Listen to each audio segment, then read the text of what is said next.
Friend of 4, Chapter 4, Part 2. Soldiers spread out over the moor and disappeared over the hilltops, their rifles hidden under their capes to protect them from the driving rain. The two boys were left behind with the trucks and drivers, and each time the soldiers came back empty-handed, they felt worse.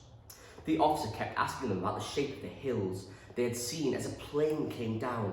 He kept pointing up at the hillsides and asking them if they recognised the hilltop. But to the boys, all the hills looked alike. And anyway, they couldn't remember the hills from the night before. They hadn't even noticed the shape. The officer looked less and less pleased. The rain cleared a bit after lunch, and a spotter plane circled above them all afternoon.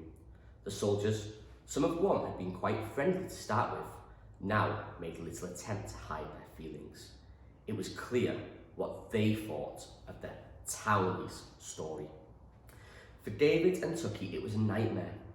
They knew there had been a plane, and they were almost certain it had come down. But each time the search failed, and Mr. Reynolds clambered wearily back into the deep, shaking his head, they began wondering if they'd been seeing things that were not there. By the time the convoy passed the cottage that evening and dropped them off, they knew that everyone thought that they had invented the whole story. Even Mr. Reynolds seemed dejected. "Here you are," said the officer as they jumped out. If it was a day off from school they wanted, Reynolds, then they certainly got it. "He didn't believe us," said Tucky, rather obviously, as a tuck sped off down the lane. "It's not your fault," said Mr. Reynolds, putting an arm round each of them.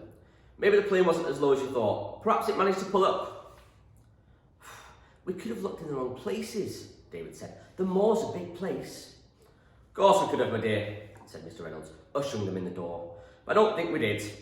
He didn't sound disbelieving or sarcastic, just tired.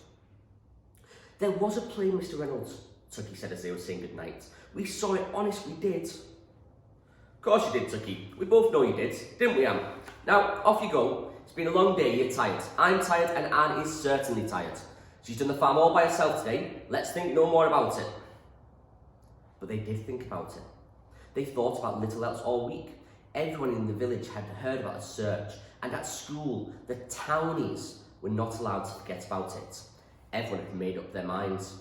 The Townies had got themselves off school for a day by calling in the Home Guard, the army and a spotter plane on some rubbish story about a bomber coming down on the moor.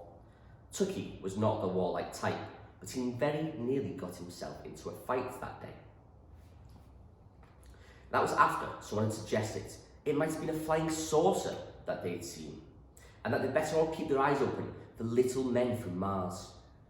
Mr. Cooper stopped it just in time, but nonetheless people laughed about it openly, and for the first time since they came to the village, David and Tucky felt alone again, and separated from the other children. Time and time again, they went over what they had seen that night, and time again, they convinced themselves it had been a plane, that the engines had been sputtering, and it had been going down when the light vanished. But every time they had to reconcile with the fact that no plane had been found, and all the reasoning in the world could not change that. Anne tried hard to console them at home, explaining how easy it was to make mistakes, how often eyes could deceive. But we heard it as well, Anne. Both of us did. Mr. Reynolds stood up from the tea table and put on his hat. "You still think there's a plane up there, don't you?" "I know there is." "But we searched all day, Davy. There was nothing there." "Can we try?" Tucky stood up. "Can we go look for ourselves? I think we went too far away with those soldiers. It wasn't that far away. We heard those engines as if they were just over the cottage. I remember the windows shook." "Please, Mr. Reynolds," David added his support. "Just one last chance, please." "All right, my dears, but I'll not be able to come with you. I've left the farm for one day this week, and that's still a massive work to catch up on. Farm work doesn't do itself, you know, and I can't leave it all to Anne now, can I?" "It's Saturday tomorrow," said Anne. "It is lovely on the moor when it's fine, like it was today. And even if you don't find your plane, it would be a good walk anyway, no?" "Only if it's fine, mind," Mr. Reynolds added. "And you're not to go anywhere we haven't been together already. You'll have to turn around by midday. I don't want to call the army out again to come looking for you two on the moor, do I? They may not be very keen to find you anyway. Will they be safe, Jerry? Anne looked worried. We've been up there often enough, I think. If the weather's right, we'll manage. It was fine again the next day, and the final search was on.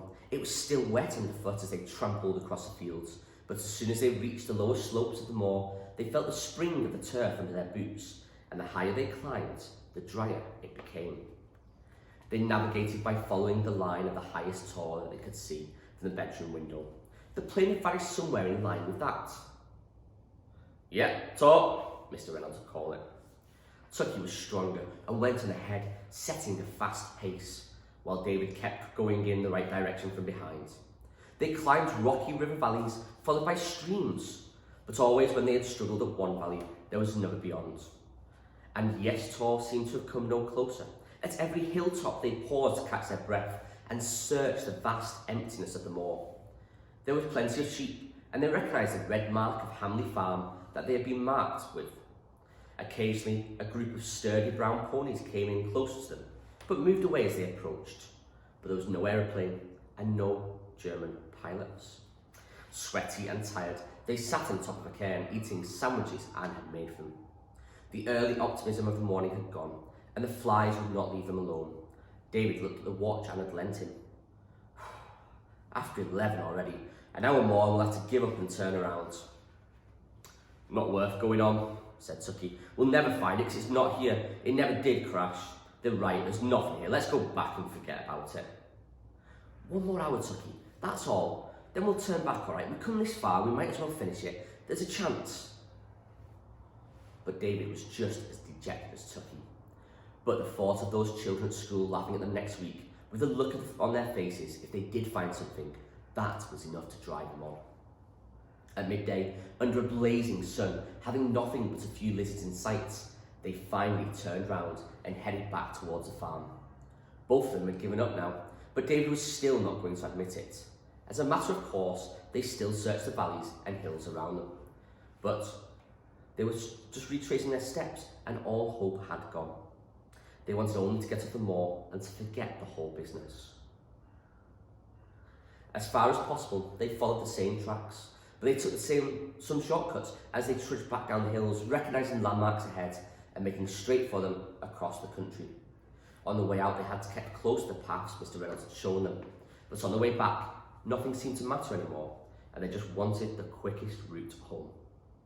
David was leading by now, and Tucky trailed behind him, dispirited and silent. But it was Tucky who suggested that instead of following the river to the stepping stones at the foot of the valley, they might as well just cross higher up and cut off over the moor. Tucky was the first in the water, holding his boots and socks above his head. It's easy, he said. Come on, you can do it. It's too fast for me, said David, watching the water foaming furiously around Tucky's legs. I'll go down the stepping stones and cross there like before. David wasn't scared. It was just a feeling that the water looked too fast as it whipped around the rocks. Tucky was jumping from stone to stone, and when he got to the middle, he turned round and waited for David to join him. David managed it to the middle, and they stood on the rock and looked at the gap they had to jump. I'll go first, Tucky shouted over the roar of the water. The gap yawned wide, frothing and swirling, but Tucky leapt and landed easily enough on the plateau of rock on the other side. He turned, balancing precariously, and beckoned for David. David screwed himself up for the jump, trying not to look down at the water. Jump upwards, he said to himself. Once he nearly went, but held him back at the last moment. Go on, David, you can do it, just jump. David took a deep breath and jumped, but his foot slipped behind him on the rock and he fell forward into the water. He heard Tucky shouting and looked up to see his outstretched hands. His feet struck out in panic and the water pulled him away. His fingers reached out for the rock above him, but then the water closed in over him and he was dragged irresistibly downwards. He tried to cough the water out of his lungs, but more water kept coming in all the time and he just couldn't seem to do it. He came up once into the brightness of the sun. Tucky was running along the bank, screaming something at him. Then the water whisked him round. His back thudded into a rock, and he was underwater again. His boots seemed heavy. Then he remembered he could not swim. And it came to him coldly that if he could not swim, then he would drown. He screamed in his terror, and the water poured into his mouth, cutting him short. The more he kicked, the deeper down he went. He came up again, arms flailing. Tucky was standing there watching, his mouth wide open. An arm was round his neck and another under his shoulders, and he was being dragged back against the force of the water. He struggled, but the grip tightened fiercely, and he was pushed under the water. I'm drowning, he thought, and Tucky just standing there. He can swim. I've seen him. Why? Why doesn't he help me? Why doesn't Tucky help? The end of chapter